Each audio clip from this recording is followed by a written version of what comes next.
Assalamualaikum warahmatullahi wabarakatuh. Ya, berjumpa lagi dengan saya ya di mata kuliah Teori Ekonomi Makro ya. Jadi saya harap kalian semua sudah mengerjakan tugas yang saya beri kemarin ya terkait dengan perhitungan indeks harga konsumen ya yang sudah saya taruh di e-learning saya.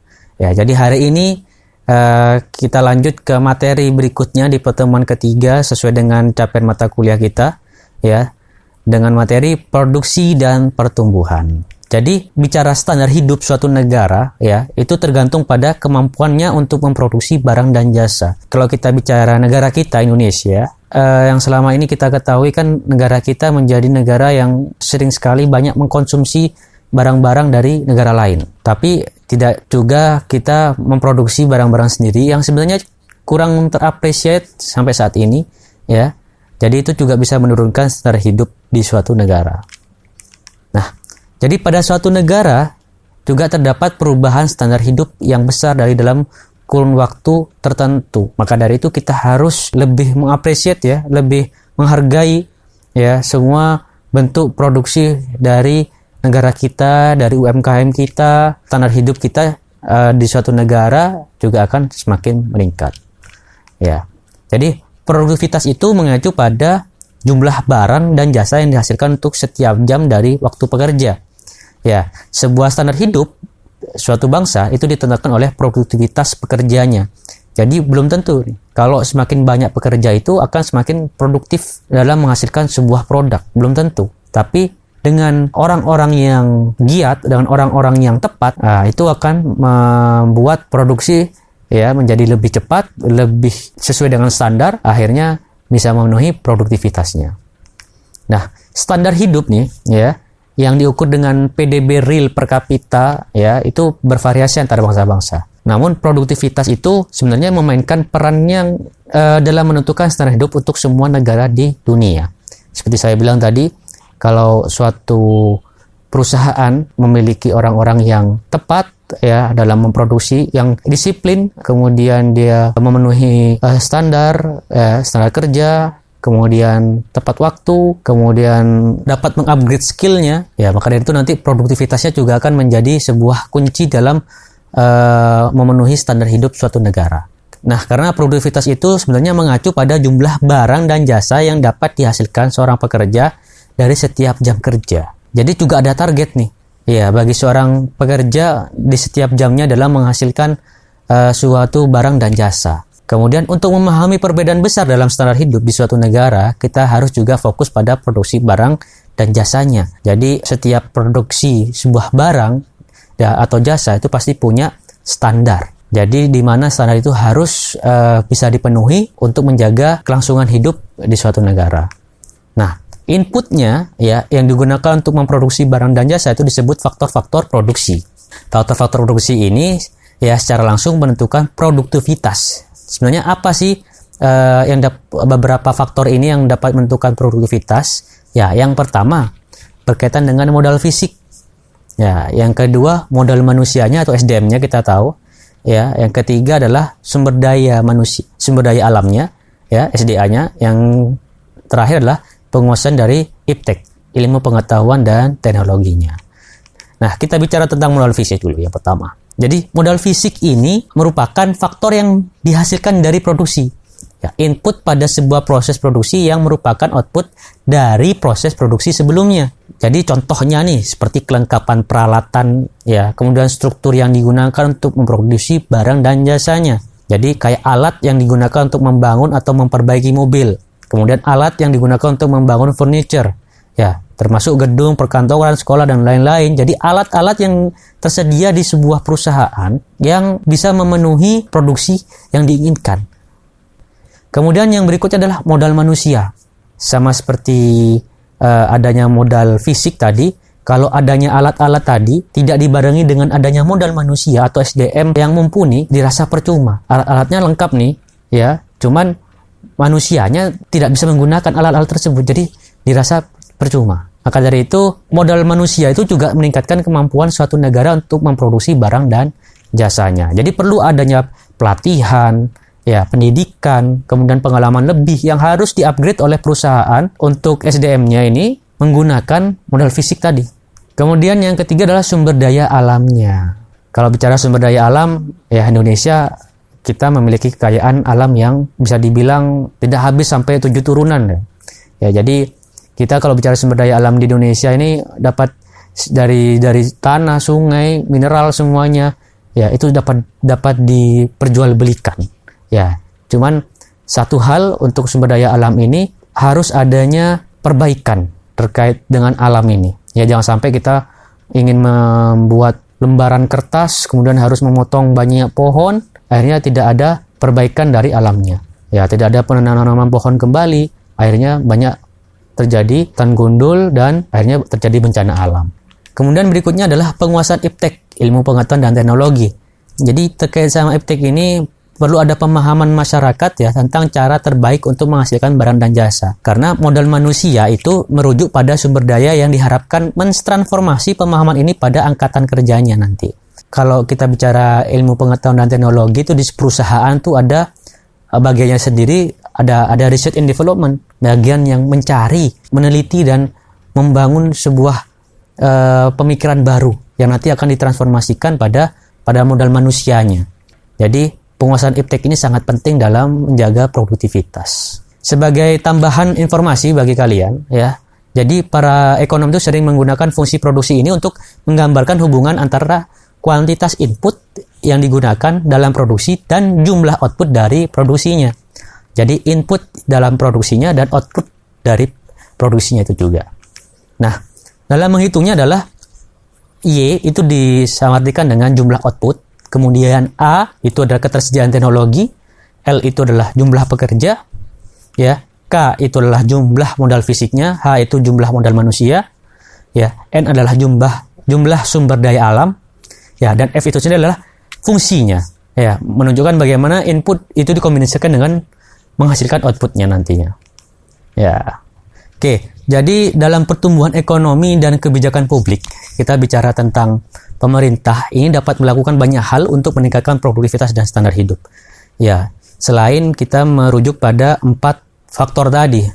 Ya, seperti kebijakan pemerintah itu harus meningkatkan produktivitas dan standar hidupnya dengan cara mendorong masyarakatnya untuk belajar menabung dan berinvestasi. Karena kita ketahui bahwasanya masih sedikit ya di setiap negara, utamanya negara kita yang ingin belajar investasi lebih dalam, ya, karena investasi ini sebuah pertimbangan untuk memenuhi standar hidup kita di masa yang akan datang. Yang kedua adalah mendorong investasi dari luar negeri, ya, dengan melakukan kebijakan pemerintah kerjasama dengan negara lain itu akan mendorong investasi di dalam negeri juga. Kemudian yang ketiga mendorong pendidikan dan pelatihan. Jadi dengan kurikulum yang baik, ya, kemudian dengan pengiriman pelatihan SDM ke luar negeri itu akan mendorong adanya pertumbuhan ekonomi dan produktivitas nantinya. Kemudian berikutnya adalah menetapkan hak properti dan memelihara stabilitas politik. Nah, jadi hak yang harus diberikan kepada setiap warga negara itu harus seadil-adilnya, kemudian tetap menjaga stabilitas politik. Jadi ini sangat penting. Yang berikutnya adalah mempromosikan perdagangan bebas. Perdagangan bebas bukan berarti adanya black market dapat diilegalkan, bukan. Pemerintah ini memberikan kebijakan di mana mempermudah ya terkait dengan ekspor impor. Kemudian yang terakhir adalah mempromosikan penelitian dan pengembangan. Nah, ini yang harus kita dukung bersama-sama karena kita berada di ruang lingkup pendidikan. Jadi penelitian dan pengembangan ini menjadi salah satu tugas kita bersama yang nantinya akan berdampak pada standar hidup, ya, penaikan standar hidup dan produktivitas di suatu negara. Salah satu cara untuk meningkatkan produktivitas di masa depan, ini salah satunya adalah untuk berinvestasi lebih banyak ya sumber daya saat ini dalam produksi modal. Nah, kita bicara investasi, utamanya ada investasi yang berisiko, ya. Ada yang risikonya rendah, menengah, dan tinggi. Seperti yang kita ketahui bahwasanya dalam pelajaran investasi kita sering mendengar adanya high risk, high return, ya. Jadi semakin banyak kita menaruh sebuah resiko di dalamnya, kita otomatis akan mendapatkan return atau pengembalian yang banyak pula. Ya, kalau kita menaruh resiko yang menengah, ya kita juga mendapatkan return yang menengah juga. Jadi dengan bicara tentang penurunan atau perolehan keuntungan dan efek pengejaran atau catch up, ya itu biasanya sering dengan bertambahnya persediaan atau modal output, itu tambahan yang dihasilkan dari tambahan modal menjadi menurun, karena sifat ini itu disebut penurunan perolehan keuntungan. Ya, jadi persediaan modal itu harusnya dapat distabilkan, karena sifat ini disebut dengan penurunan perolehan keuntungan. Nah, karena keuntungan menurun, kenaikan tingkat tabungan menyebabkan pertumbuhan yang lebih tinggi untuk sementara waktu. Jadi kalau keuntungan ini yang diperoleh semakin menurun, ya tingkat tabungan itu akan semakin lambat pertumbuhannya. Nah, dalam jangka panjang, semakin tinggi tingkat tabungan itu menyebabkan semakin tinggi tingkat produktivitasnya juga dan pendapatan. Nah, tetapi tidak menyebabkan bertambahnya pertumbuhan untuk variabel ini. Ya, jadi belum tentu nih. Dalam jangka panjang, ya tingkat tabungan itu semakin tinggi, itu dapat menyebabkan bertambahnya pertumbuhan untuk variabel produktivitas dan pendapatan. Karena kalau semakin banyak orang menabung tapi tidak memutar uangnya kembali, ya jadi secara produktivitas dan pendapatan itu masih belum dikatakan menjadi sebuah kekayaan yang dapat mengcover dia di masa depan, kalau hanya tujuannya adalah menabung saja. Jadi yang dikatakan efek pengejaran atau catch up efek itu adalah efek yang memampukan negara-negara yang pada mulanya miskin cenderung tumbuh lebih cepat daripada negara-negara yang pada mulanya memang kaya.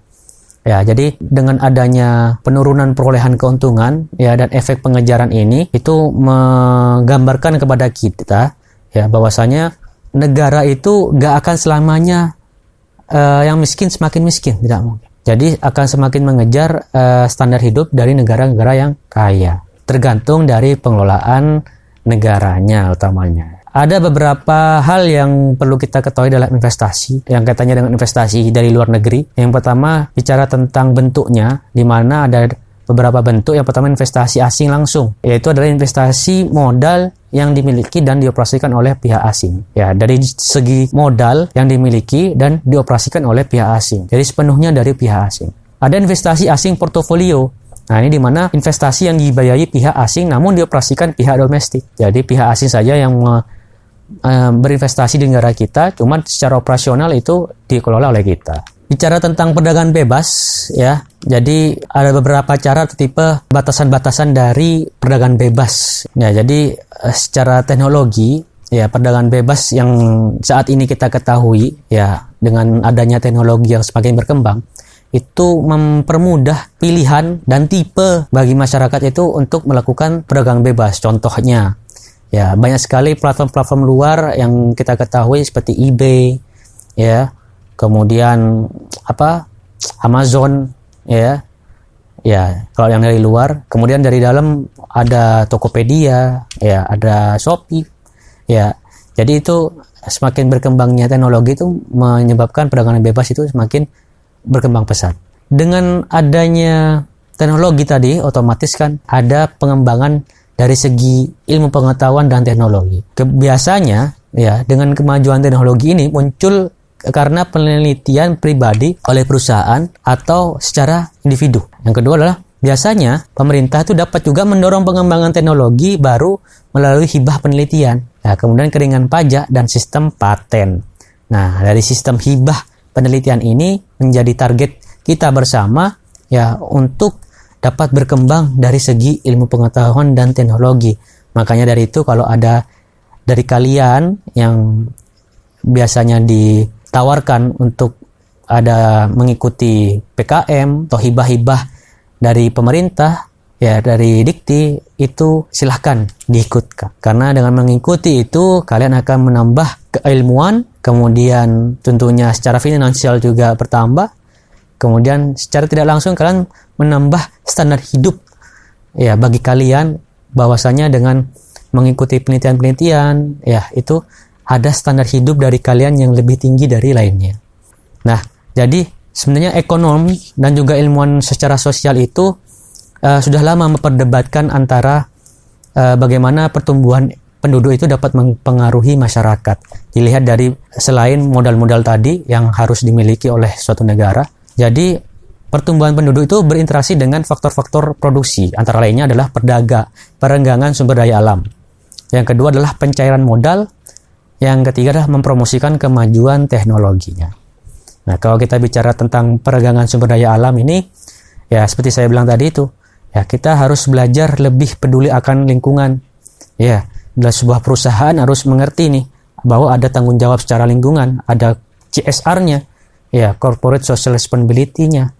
Ya, kalau dari segi pencairan modal, lembaga-lembaga keuangan harus mempermudah ya terkait dengan administrasi pencairan modal.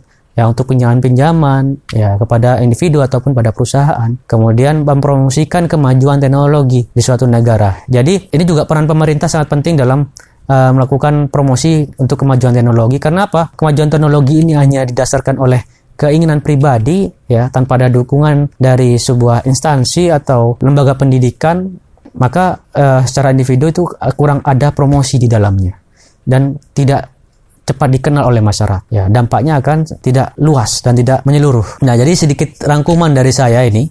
Jadi seperti yang saya sampaikan di beberapa pertemuan, saya selalu memberikan rangkuman dari setiap materi saya. Jadi yang pertama adalah kemakmuran ekonomi yang diukur dengan PDB real per orang itu bervariasi secara substansial di seluruh negara. Ya, jadi PDB real di seluruh negara itu secara substansinya itu berbeda, bervariasi. Yang kedua adalah pendapatan rata-rata negara terkaya di dunia lebih dari 10 kali lipat di negara-negara termiskin di dunia. Ini pada umumnya seperti itu, secara pendapatan. Nah, yang kedua standar hidup dalam suatu perekonomian itu tergantung pada kemampuan perekonomian untuk memproduksi barang dan jasanya. Berikutnya adalah produktivitas itu tergantung pada jumlah modal fisik. Kalau kita bicara produktivitas ya, modal fisik, modal manusia, sumber daya alam, iptek, yang tersedia untuk bekerja. Berikutnya adalah kebijakan pemerintah dapat mempengaruhi tingkat pertumbuhan ekonomi dalam berbagai cara.